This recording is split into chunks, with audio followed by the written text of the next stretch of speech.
पूछिए सवाल इसलिए ब्लॉक में और कौन-कौन से काम होते हैं? ठीक है। वही सही है। बोलिए। सर आप क्या मतलब आपके पास कौन-कौन से काम होते हैं जैसे पूरे सिटी? सर ब्लॉक डेवलपमेंट करने के लिए क्या क्या और बोलिए। और कुछ जानना हो, कुछ भी मन में सवाल आ रहा हो वो और बिना आप झिझक के पूछ पूछिए। सकते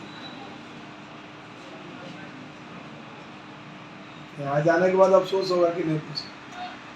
जो पूछना है पूछो। हैं। जानना चाहते हैं जो आपको जो दिखता है, जो महसूस होता है कि ये चीज़ें कैसे हैं, क्या हैं। कितना मेहनत करना पड़ेगा एक वीडियो बनने के लिए क्या? अच्छा सवाल है, बताएंगे इसके बारे में। और आप लोगों को कुछ लगता है? चलिए हम बात करते हैं तो शायद आप लोगों के मन में कुछ सवाल आए। तो हम लोग शुरू करते हैं। एक्चुअली जो हमारी सरकार है, हमारी गवर्नमेंट है, वो गवर्नमेंट लेजिस्लेशन के लिए वो कुछ कानून बनाती हैं, कुछ पॉलिसीज़ डिसाइड करती हैं और उन कानून और पॉलिसीज़ को एग्जीक्यूट करने के लिए एक एग्जीक्यूटिव मशीनरी उन्होंने बनाया और उस एग्जीक्यूटिव मशीनरी में स्टेट लेवल, डिस्ट्रिक्ट लेवल और उसके नीचे सब डिवीज़न लेवल और ब्लॉक लेवल के की फंक्शनरी है जो काम करती है। तो पूरे स्टेट को अलग अलग कमिश्नरी में बांटा गया। कमिश्नरी समझ रहे हैं? हम लोग किस कमिश्नरी में रहते हैं बताओ? जिसके हेड कमिश्नर होते हैं, आयुक्त कहा जाता है। और उस कमिश्नरी अलग अलग डिस्ट्रिक्ट्स में डिवाइड है, जिसको हेड करते हैं डिस्ट्रिक्ट मजिस्ट्रेट। और फिर डिस्ट्रिक्ट सब डिवीज़न में डिवाइडेड है, जिसको हेड करते हैं एसडीएम, सब डिविजनल मजिस्ट्रेट। और उसके नीचे जो स्मॉलेस्ट यूनिट है वो है ब्लॉक, जिसको हेड करते हैं ब्लॉक डेवलपमेंट ऑफिसर। तो हमारे एग्जीक्यूटिव जो मशीनरी है या एग्जीक्यूटिव फंक्शनरी है, उसका सबसे लोवेस्ट यूनिट जो स्मॉलेस्ट यूनिट है वो है ब्लॉक। तो गवर्नमेंट की जितनी भी पॉलिसीज़ हैं, जो भी उनका विश है, विल है, या जो गवर्नमेंट जो भी चाहती है, वो इसी मशीनरी के द्वारा काम कराती है। तो हमारे ब्लॉक लेवल पे वो सभी काम होते हैं जो काम सरकार डिसाइड करती है। और सरकार के पास कितने डिपार्टमेंट्स होते हैं, कितनी मिनिस्ट्री है, कुछ है बताया आप लोगों को? 44 डिपार्टमेंट्स हैं हमारे पास स्टेट में लगभग। एकाध हो सकता है अभी नया बनने की प्रक्रिया में है तो बढ़ जाए, लेकिन अभी फिलहाल 44 डिपार्टमेंट्स हैं। तो वो सभी डिपार्टमेंट्स का काम यहाँ होता है। उसमें आप लोग को ज़्यादा सुनने में आएगा रूरल डेवलपमेंट, उसके बाद panchayati raj, election, welfare, agriculture, education, health, ये जो मतलब हमेशा सामने आते हैं। इसके अलावा भी और सारा डिपार्टमेंट है, इंजीनियरिंग डिपार्टमेंट है, PHED है, रूरल वर्क्स है। तो ये सारे काम ब्लॉक लेवल पे होते हैं और इन सारे कामों को करने के लिए हर डिपार्टमेंट के लिए अलग अलग यहाँ ऑफिशियल्स हैं। सभी डिपार्टमेंट के अलग अलग ऑफिशियल्स हैं जो अपना अपना काम करते हैं और उनके साथ उनके कुछ एम्प्लॉयज़ हैं जो उनको मदद करते हैं। और उन सभी काम को देख रेख करने का और सभी डिपार्टमेंट्स में इंटर कोऑर्डिनेशन रहे, सभी लोगों को हम लोग एक प्लेटफॉर्म पे लाएं, एक दूसरे को हम लोग की जो प्रॉब्लम्स है वो हम लोग दूसरे तक पहुंचाएं। उसके लिए मुझे नोडल बनाया गया है। तो मैं या कोई वीडियो एक ब्लॉक पे एक नोडल अफसर के रूप में काम करता है, जो यहाँ पे इंटर डिपार्टमेंट कोऑर्डिनेशन को इस्टेब्लिश करता है। तो मुख्य रूप से एक वीडियो का काम यही है। और ब्लॉक चूँकि एक यूनिट है, तो इस ब्लॉक लेवल पे वो सभी काम होते हैं जो आपको दिखता है। और उन सबके लिए अलग अलग यहाँ पे फंक्शनरी हैं, अलग अलग डिपार्टमेंट्स के अलग अलग ऑफिसर्स हैं और अलग अलग एम्प्लॉय। तो ये ब्लॉक लेवल की स्थिति है। और एक सामान्य चीजें हैं कि आप जो देखते हैं या जो सोचते हैं वो सब कुछ ब्लॉक लेवल पे होता है। आपको जो भी दिखाई देता है वो कहीं ना कहीं वो ब्लॉक लेवल पे वो चीजें ही एग्जीक्यूट होती है। हाँ, ब्लॉक लेवल पे उसका अलग डिपार्टमेंट है, अलग मशीनरी है, लेकिन उसका लेवल जो है इनिशियल जो है ब्लॉक लेवल से ही चीजें आगे बढ़ती हैं, सब डिवीजन लेवल पे जाती हैं, डिस्ट्रिक्ट लेवल पे जाती हैं, फिर स्टेट लेवल पे जाती हैं। तो ब्लॉक का यही काम है मुख्य रूप से।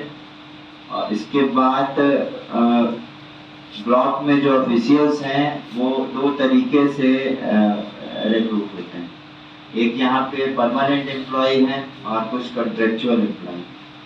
तो जो परमानेंट एम्प्लॉय होते हैं उस परमानेंट एम्प्लॉय में भी दो तरह के लोग हैं, एक ऑफिसर कैटेगरी है और एक सुपरवाइजर कैटेगरी है, फिर उसके नीचे कुछ क्लर्क्स हैं। तो जो भी सुपरवाइजर कैटेगरी या क्लर्क्स वगैरह जो हैं तो उनके लिए Bihar SSC Bihar staff selection commission बना है। फिर इसके अलावा बिहार तकनीकी सेवा आयोग है जो जूनियर इंजीनियर्स की या असिस्टेंट इंजीनियर्स की भर्ती करती है। और उसके बाद एक और सरकार ने कमीशन बनाया है बिहार लोक सेवा आयोग, बिहार पब्लिक सर्विस कमीशन, जो यहाँ पे ऑफिसर्स की सीधी भर्ती करती है। इसके अलावा यहाँ पे और भी बहुत सारे ऑफिशियल्स हैं जो BPSC के अन्य परीक्षाओं के माध्यम से चयनित होते हैं। जैसे यहाँ पे आपकी CDPO है, चाइल्ड डेवलपमेंट प्रोजेक्ट ऑफिसर, तो ये भी BPSC के थ्रू आते हैं। बाकी यहाँ पे और सारे ऑफिसर्स हैं। तो ये हो गए जो परमानेंट एम्प्लॉय हैं वो किसी कमीशन के थ्रू आते हैं, और जो कॉन्ट्रेक्चुअल एम्प्लॉय हैं वो पैनल होते हैं और वो डिपार्टमेंट लेवल पे ही उनका सिलेक्शन हो जाता है। वो किसी खास पीरियड के लिए ही रखे जाते हैं और किसी खास काम के लिए। जैसे ही वो काम खत्म हो जाएगा तो उनका कॉन्ट्रैक्ट खत्म हो जाता है। तो शुरू में यहाँ पे बहुत सारा अलग अलग डोमेन में काम चलते रहता है, हमेशा कोई ना कोई प्रोजेक्ट आता है जो टेम्पोररी प्रोजेक्ट होता है। तो उस टेम्पोररी प्रोजेक्ट के लिए टेम्पोररी एम्प्लॉई हायर किया जाता है, वो कॉन्ट्रेक्चुअल होते हैं और उनको डायरेक्टली डिपार्टमेंट लेवल पे ही सेलेक्ट करके उनसे काम कराया जाता है। वो किसी कमीशन या किसी पैटर्न के थ्रू नहीं। ये है ब्लॉक लेवल की स्थिति, ये फॉर्मेशन है। फिर ब्लॉक के नीचे आपको पता है पंचायतें होती हैं। आपके ब्लॉक में 19 पंचायत है पूरे आरा सदर में।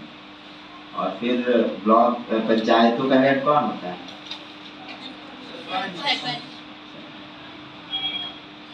बिहार में मुखिया बोला जाता है, ठीक है। बिहार में थोड़ा सा उल्टा है। बिहार से बाहर के जो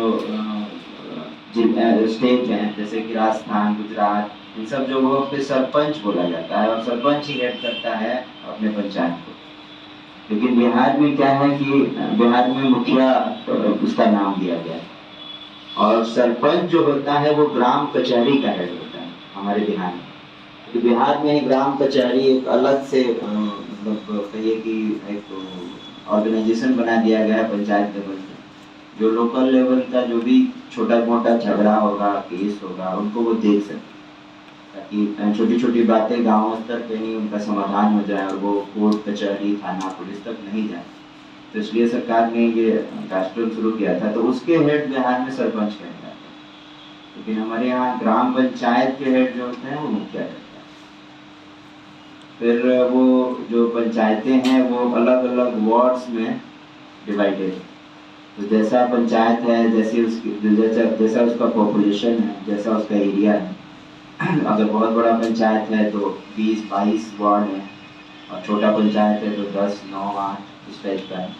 तो वो वार्ड जो डिवाइड है उस वार्ड के जो हेड होता है जो वो उसको वार्ड सदस्य कहा जाता है।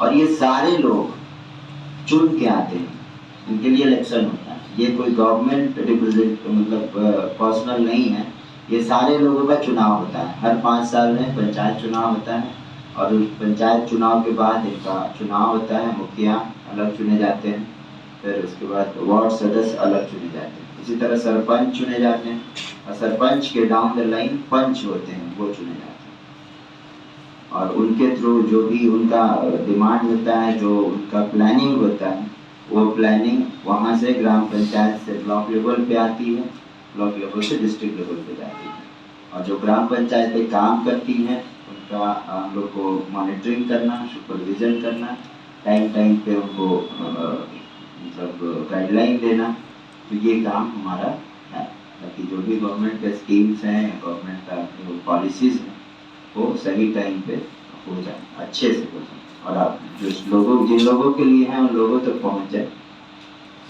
तो ये है ब्लॉक लेवल, ब्लॉक का काम सरकार में और आपके लिए। बाकी आपको और कुछ जान